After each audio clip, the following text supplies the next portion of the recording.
ओम शांति। आज 6 जुलाई 2022 की बाबा की साकार मुरली है। मुरली के महावाक्य हैं, मीठे बच्चे, बाप का बनने से तुम बिगर कोड़ी खर्चे सेकंड में जीवन मुक्ति का अधिकार पा लेते हो। निश्चय हुआ और वर्षा मिला। प्रश्न है, शुरूढ़ बुद्धि यानी समझदार बच्चों का कर्तव्य कौन सा है?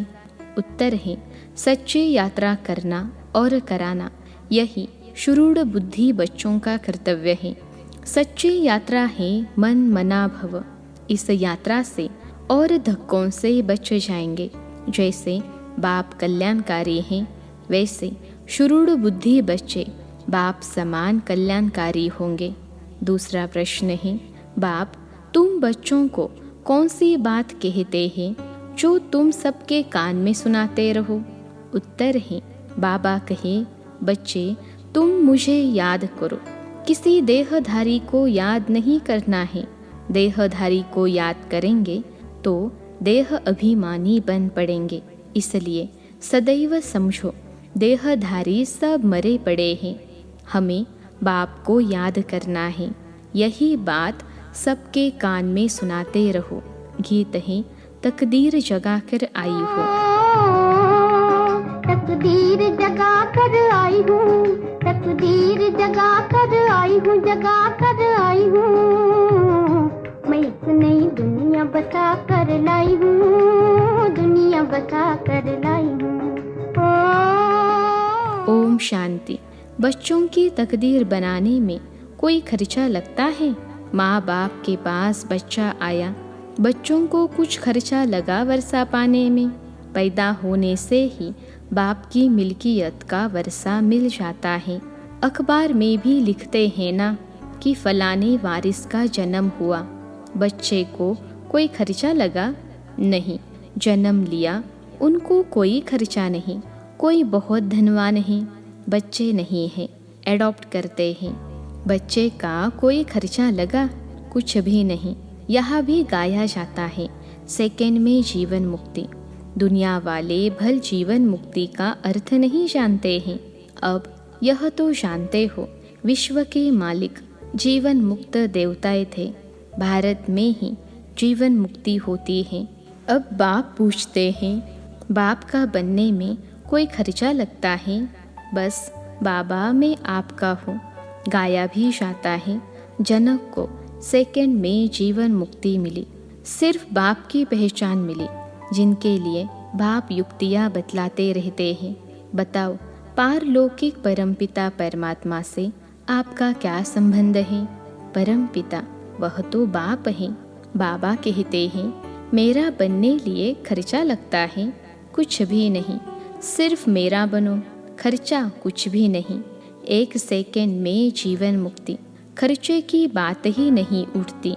बच्चा आया, क्या खर्चा हुआ? तुम बाप के बनते हो, क्या खर्चा हुआ? सिर्फ बुद्धि से ही निश्चय किया कि मैं आपका हूँ। समझते हैं बाप से स्वर्ग की बादशाही मिलती है। बाप स्वर्ग का रचयिता है। वर्षा मिलता है हेवन की बादशाही। निश्चय की बात है ना, पाई भी खर्चा नहीं करो। याद से ही तुम हीरे जैसा बन जाएंगे। हम लिखते भी हैं, तुम जीवन मुक्ति पा सकते हो। कोड़ी भी खर्चा करने बिना तुमको बादशाही मिल जाएगी। तुम कितने धक्के खाते हो? भक्ति मार्ग में यात्राओं पर मनुष्य बहुत धक्के खाते हैं। उनमें पंडे भी रहते हैं या कोई धर्माऊ पुरुष धक्के खिलाते हैं। पैसे भी बहुत खर्च करते हैं, मिलता तो कुछ भी नहीं है। यह बाप तो समझाते बहुत हैं, परंतु किसकी तकदीर में नहीं है तो बुद्धि में बैठता नहीं। कोई युक्ति निकाल धक्के खाने वालों को बचाए। सिर्फ बाबा की मुरली सुना, फिर जाकर सुनाया। यह कोई बड़ी बात नहीं है। किसको क्या बोलना चाहिए, क्या करना चाहिए। ट्रेन में यात्रा करने जाते हैं, क्या युक्ति निकाले? बाबा जैसे युक्ति बतलाते हैं, वह कोई अजुन अमल में नहीं लाया है। कोई को भी प्यार से समझाना चाहिए। पतित पावन ज्ञान के सागर से आपका क्या संबंध है? इस समय तक बाबा को समाचार नहीं लिखा है कि बाबा इस धंधे में मैं लग गया हूँ। फलाने फलाने से पूछा है, वह क्या कहते हैं? कुछ भी बाबा को समाचार नहीं देते हैं। बाबा से तुम 1 सेकंड में जनक मिसल जीवन मुक्ति पा सकते हो अगर यह पहेली हल की तो। बाबा फर्स्ट क्लास बात सुनाते हैं। प्लास्टिक पर छोटे कार्ड छपवा लो, अच्छे पोस्ट कार्ड हो जो कहाँ भी भेज सकें। तीर्थों पर तो धक्के ही खाते रहते हैं। तुम लिख भी सकते हो कि जन्म जन्मांतर के धक्कों से छूटना चाहते हो तो यह पहेली हल करो। इसे हल करने से 1 सेकंड में जीवन मुक्ति पा सकते हो। बाबा अक्षर तो देते हैं। कोई बुद्धिमान बच्चा हो जो ठीक रीति लिख कर आवे और अच्छा छपा कर भेजे। बड़े शहरों में काम झट हो सकता है। बहुत सुंदर प्लास्टिक के कार्ड हो, उसमें त्रिमूर्ति का ठप्पा लगावे न लगावे। बाबा युक्तियाँ बहुत अच्छी बताते हैं। जनक को सेकंड में जीवन मुक्ति मिली। यह सिर्फ गाते रहते हैं, कोई को पता नहीं। भल अष्टवक्र गीता में है, परंतु उससे कोई समझ नहीं सकते। दंत कथाएं हैं, तुम प्रैक्टिकल में समझाने बैठे हो और किसी के समझ है नहीं। समझदार हैं तो एक गॉड फादर, बाकी सबको रावण ने नॉन सेंसिबल बना दिया है। पावन को सेंसिबल, पतित को नॉन सेंसिबल कहा जाता है। इस बेहद की बात को कोई जानते नहीं है। यह तो बिल्कुल सिंपल है। सिर्फ बोले हाँ बरोबर हमारा पिता है। पिता से तो ज़रूर बिगर कोई खर्चा बच्चे को वर्षा मिलना चाहिए। बच्चा पैदा होता है और वर्षा मिल जाता है। लौकिक बाप से बच्चे को वर्षा मिलता ही है जीवन बंध का। यह एक ही बाप है जिसको पतित पावन कहा जाता है। यहाँ तो है ही रावण का आसुरी राज्य। अब तो यह ईश्वर बाप है। कहते भी है ना हेविनली गॉड फादर, तो उससे ही हेविन का वर्षा मिलना चाहिए। हेविन कहा ही जाता है नई दुनिया को। पुरानी दुनिया का तो महाविनाश सामने खड़ा है। जितना देरी होती जाएगी मनुष्यों को विनाश का निश्चय आता जाएगा। मनुष्यों को दिल में आता भी जा रहा है। समझते हैं कल भी लड़ाई छिड़ सकती है। यह भी समझते हैं मौत सामने खड़ा है। तुम भी बतलाते हो हम प्रजापिता ब्रह्मा कुमार कुमारिया हैं। शिव बाबा के बच्चे तो है ही वर्षे के हकदार बन जाते हैं। बस सिर्फ बाप और वर्षे को याद करो। कार्ड में भी यह अक्षर डालने हैं। यह एक ही पहेली हल करो तो 1 सेकंड में बिगर कोड़ी खर्चा जीवन मुक्ति मिल सकती है। सिर्फ बाप और वर्षे को याद करने का है। बस स्वर्ग का मालिक बन जाएंगे ना। स्वर्ग में भी नंबरवार पद तो है ना। ज्ञान से फिर आपे ही समझ जाएंगे कि हमको क्या करना है। यहाँ पैसे आदि की कोई बात नहीं।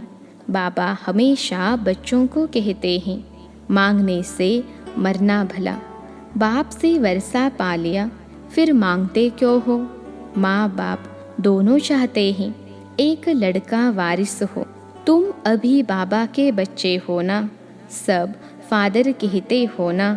बाप आत्माओं से बात करते हैं, अरे लड़के तो तुम हमारे हो ना, फिर मुझे और वर्षे को क्यों नहीं याद करते हो। इन लड़कों यानी आत्माओं से बात करता हूँ ब्रह्मा तन द्वारा। ब्रह्मा के भी तुम बच्चे ठहरे, नहीं तो ब्रह्मा के घर आ कैसे सकते। ब्रह्मा कुमार कुमारियों को वर्षा मिलता ही दादे का। स्वर्ग का रचयिता कोई ब्रह्मा नहीं है। तुम्हारा गुरु तो कोई ब्रह्मा नहीं है। सतगुरु तो है ही एक। यह ब्रह्मा भी उससे सीखते हैं। ऐसे नहीं कि सीख कर वह चला जाएगा तो हम गद्दी पर बैठ जाएंगे। नहीं, ऐसा होता नहीं है। सतगुरु एक ही है। हम सब उनसे सीख कर सदगति को पाते हैं। बच्चे सर्विस बहुत कर सकते हैं, बहुत चांस हैं। मंदिरों आदि में भी यह कार्ड ले जाकर समझा सकते हो। कोई काम करके दिखावे। बाबा जो युक्ति बताते हैं बड़ा ही इजी है। बाबा जांच करते रहते हैं। देखो कहाँ से समाचार आता है कि बाबा ट्रेन में हमने 10-20 से यह प्रश्न पूछा। एक से प्रश्न पूछेंगे तो 10 सुनेंगे। घर में बैठ किसी को समझाया, यह कोई बड़ी बात थोड़े ही है। बाप कहते हैं सिर्फ बाप और वर्षे को याद करो। छोटे बच्चे को तो बुद्धि में नहीं रहता है, जब बालिग होता है तब बुद्धि में रहता है। तुम्हारे तो ऑर्गन्स बड़े हैं, सेकंड में जीवन मुक्ति मिलती है। जानते हो बाबा हमें स्वर्ग का वर्षा देते हैं। बेचारे मनुष्य बाहर बहुत धक्के खाते रहते हैं, उन्हों को छुड़ाए कैसे? इसमें युक्तियाँ बहुत चाहिए।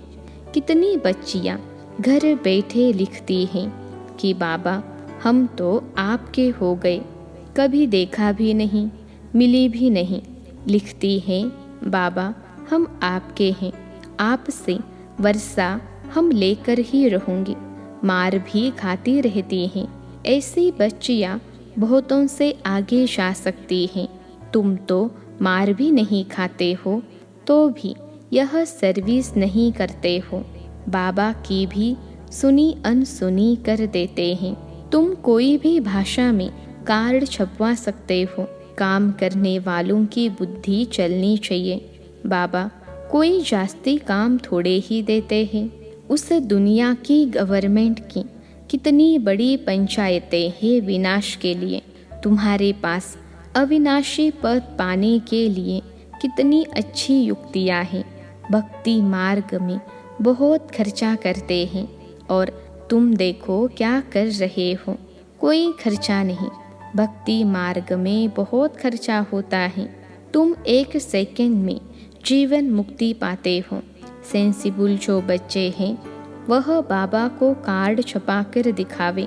हम कितना सहज बाबा से वर्षा ले रहे हैं। मनुष्य तो कितने दुखी होते हैं, कितने तो यात्रा में बीच से लौट आते हैं। गरीब बेचारे बहुत भटकते हैं, उन बेचारों पर तरस पड़ता है। तुम गॉड फादर के बच्चे हो तो तुमको तो स्वर्ग में आना चाहिए। यहाँ तुम नरक में क्यों पड़े हो, यह कोई बताने वाला चाहिए। तुम किसको भी समझा सकते हो कि अल्लाह को याद करो। अल्लाह के घर जाने के लिए वहाँ से ही तुम आए हो। अब बाप को याद करो। नन बट वन, नन्स को ही समझाना पड़े। तुमको याद करना है गॉड को। क्राइस्ट ने भी उनको याद किया है। समझो ब्रह्मा चला जाता है तो भी तुमको याद तो शिव बाबा को करना है। शरीर तो छूटेगा ही, तुमको याद उनको करना है। शिव बाबा कहते हैं सिर्फ मुझे ही याद करो, किसी देहधारी को याद नहीं करना है। देही अभिमानी बनना है। देहधारी तो सब मरे पड़े हैं। बाप कहते हैं मामेकम याद करो। दुनिया में तो 1-2 को दुखी करते रहते हैं। यहाँ हम एक बात कान में सुनाते हैं, है बहुत इजी। अल्फ और बे, बाप और बादशाही को याद करो। मन मना भव का अर्थ ही यह है, बाकी तो सब ही डिटेल। बाप कल्याणकारी हैं, बच्चों को भी कल्याणकारी बनना है, बच्चों को भी सबूत देना है। आज हमने कितनों का कल्याण किया। कल्याण करने लिए घूमना पड़ता है। धर्म स्थापना अर्थ भी धक्का खाना पड़ता है। हम ऐसी यात्रा सिखलाते हैं जो कब दूसरी यात्रा करनी न पड़े। मन मना भव, यात्रियों के पिछाड़ी लग जाना चाहिए। बड़ी शुरूढ़ यानी समझदार बुद्धि चाहिए। अच्छा मीठे मीठे सिखिलते बच्चों प्रति माता पिता बाप दादा का याद प्यार और गुड मॉर्निंग। रूहानी बाप की रूहानी बच्चों को नमस्ते। हम रूहानी बच्चों की सिखिलते रूहानी माता पिता बाप दादा को याद प्यार, गुड मॉर्निंग और नमस्ते बाबा नमस्ते। धारणा के लिए मुख्य सार। पहली पॉइंट है, हीरे जैसा बनने का साधन बाप की याद है। बाप की याद से बिगर कोड़ी खर्चा विश्व की बादशाही मिल जाएगी। इसलिए निरंतर एक बाप की याद में रहना है। दूसरी पॉइंट है, मांगने से मरना भला।